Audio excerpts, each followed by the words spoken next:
we have to work together. We have to work together across the organization. We have to work differently and dare to work differently with finance departments, our digital department, with our operations, and all different departments need to be involved. And we also need our partners, like the IoT solutions I mentioned from Schneider Electric, or that we, when we look at Scope 3 upstream, that's with suppliers of low emission metals, etc. So really, nobody can do this alone. We have to dare to be transparent and trustworthy and find the right partnerships to drive this. We looked at companies' Scope 1 and 2 emissions. We see a similar trend where we looked at around 30 companies of opening jaws where companies can drive up revenues while cutting emissions at the same time. But what about Scope 3 if we're talking about the complete value chain, which companies say is incredibly challenging?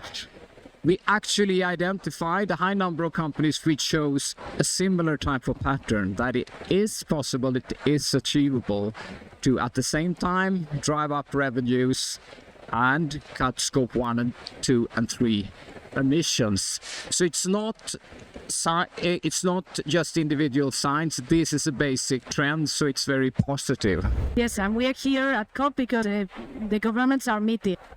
And the message from the business community is very clear. You know, the transition is unstoppable.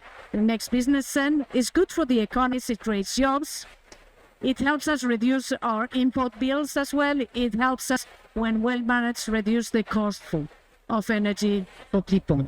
Very good. But let me tell you something. There is $1 trillion that are going to fossil fuel subsidies.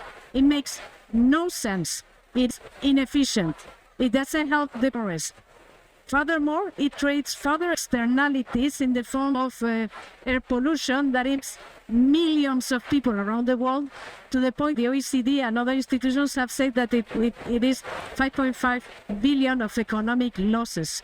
So I think it is up time that business looks at their subsidies and realign those to create the economy of the future, which is going to be electric, which means investing in the grids, investing in storage, reducing the permitting times, making it easy for people and us to access the energy of the future, which is clean electricity. This is a clear evidence that economies can grow whilst reducing emissions. There's a separate debate about whether all material consumption could be reduced, but I think it's really good news, and it's signs of what I'd call a positive tipping point, that we can get into a situation where the engine of growth could actually also be the engine of shutting down greenhouse gas emissions, which we know is crucial.